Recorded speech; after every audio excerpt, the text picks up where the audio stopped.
नमस्कार, SBT news में आपका स्वागत है। पेश है 29 मई शुक्रवार दोपहर 3:15 बजे राजस्थान के विभिन्न शहरों की 15 बड़ी खबरें।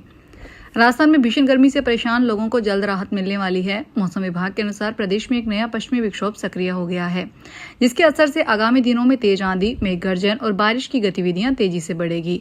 29 मई से लेकर 31 मई तक राजस्थान के कई जिलों में मौसम का सबसे ज्यादा प्रभाव देखने को मिलेगा।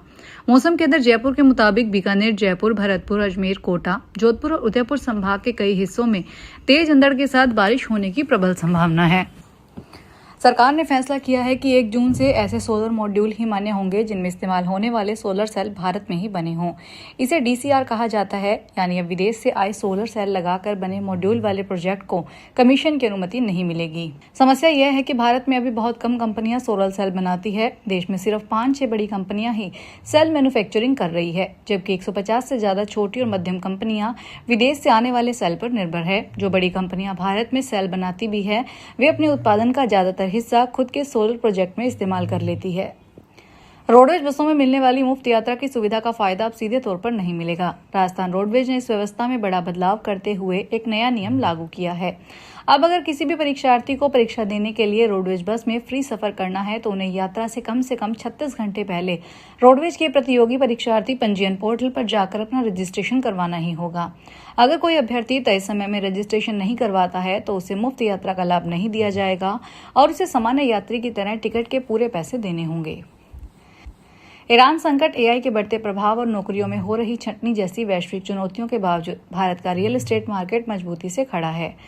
प्रॉप टाइगर की हालिया रिपोर्ट के अनुसार देश के 8 प्रमुख शहरों में इस साल जनवरी-मार्च तिमाही के दौरान आवास बाजारों में घरों की कीमतों में 3 से 24% तक की सालाना वृद्धि दर्ज की गई है। आईटी सिटी बेंगलुरु में इस तिमाही में सबसे तेज ग्रोथ देखी गई है, जहां प्रॉपर्टी की कीमतें 24% से बढ़कर 9,785 रुपए प्रति वर्ग फुट पर पहुंच गई है। दिल्ली हाईकोर्ट ने आज शुक्रवार को कोकरे जनता पार्टी के फाउंडर अभिजीत दीपके की याचिका पर सुनवाई की।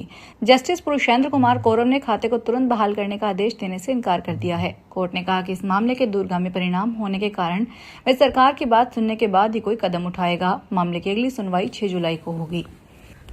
उदयपुर जिले के झाड़ोल क्षेत्र में आज सुबह एक सड़क हादसे में 2 युवक गंभीर रूप से घायल हो गए। जानकारी के अनुसार तीनों युवक शराब के नशे में बाइक पर सवार होकर उदयपुर से उपरेटा गांव की ओर जा रहे थे।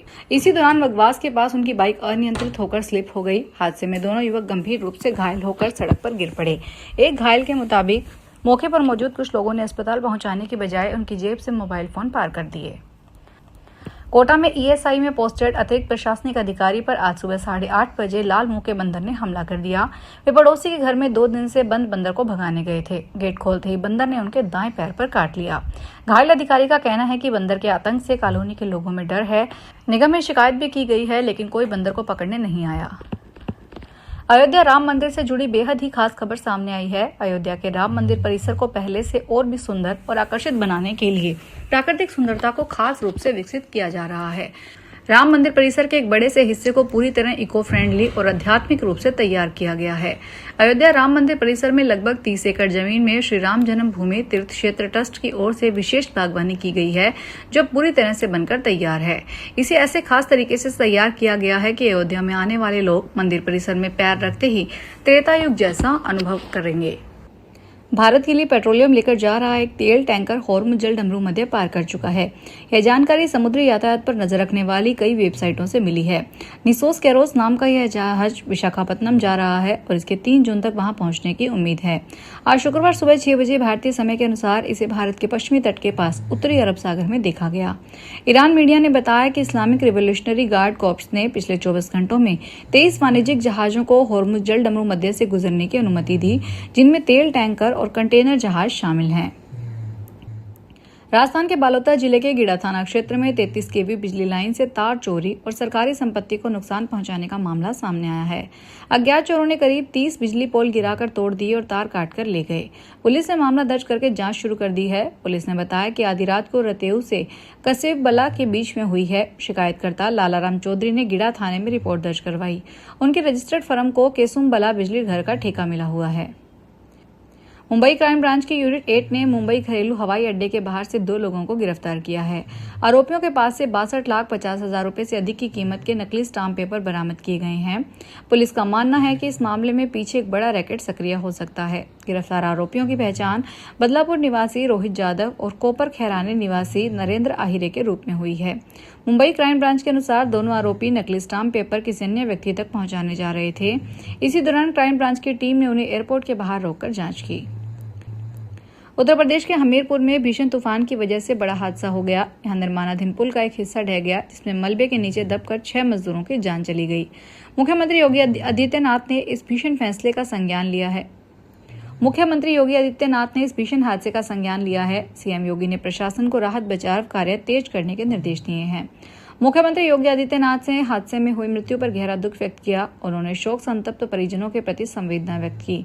सीएम की ओर से वरिष्ठ अधिकारियों को तत्काल मौके पर पहुंचने और राहत व बचाव कार्य तेज करने का प्रशासन को निर्देश दिया गया।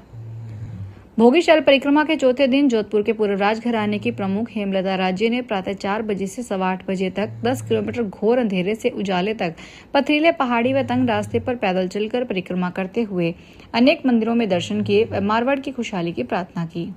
महाराज के साथ बैजनाथ मंदिर में परिक्रमा शुरू की। उस समय घोर अंधेरा था, रास्ता भी पूरी तरह पथरीला था, पर मन में आस्था और दृढ़ विश्वास के आगे कठिन डगर भी सरल लग रही थी। करौली में अंबेडकर सर्कल स्थित बग्गी खाना क्षेत्र में आज शुक्रवार एक बड़ा हादसा टल गया। पावर हाउस के पास बीड़ी पत्तों से भरी एक गाड़ी में हाई टेंशन विद्युत लाइन की चपेट में आने से अचानक आग लग गई। सूचना मिलते ही नगर परिषद की दमकल टीम मौके पर पहुंची और समय रहते आग पर काबू पा लिया। इस घटना में कोई जनहानि नहीं हुई है। फायरमैन पुष्पेंद्र मुदगल ने बताया कि बीड़ी पत्तों के बोरों को ऊपरी हिस्सा सड़क के ऊपर से गुजर रही हाई टेंशन विद्युत लाइन के संपर्क में आ गया। संपर्क होते ही चिंगारी निकली और बोरों में आग लग गई। भीलवाड़ा जिले के बदनौर थाना क्षेत्र के भोजपुरा गांव में गुरुवार देर रात चोरों ने एक मकान से लाखों रुपए के सोने चांदी के जेवरात और नकदी चोरी कर ली। चोरों ने 45 तोला सोने के गहने, 2 किलो चांदी के जेवर और 60,000 रुपए नकद पार कर लिए। पीड़ित परिवार की रिपोर्ट पर पुलिस ने मामला दर्ज करके जांच शुरू कर दी। भोजपुरा गांव निवासी प्रभुलाल मेवाड़ा ने पुलिस को बताया कि चोर घर के पिछवाड़े से जाली तोड़कर अंदर घुसे। उन्होंने कमरे में रखी अलमारी का ताला तोड़कर उसमें रखे 45 तोला सोने के जेवर, 2 किलो चांदी के आभूषण और 60,000 रुपए की नकदी चोरी कर ली। फिलहाल इस बुलेटिन में इतना ही। फिर हाजिर होंगे बड़ी खबरों के साथ। अगर आप भी अपने आसपास की छोटी बड़ी और महत्वपूर्ण खबरों से अपडेट रहना चाहते हैं तो सब्सक्राइब कीजिए हमारे चैनल एसपीटी न्यूज को और प्रेस कीजिए बेल आइकन पर।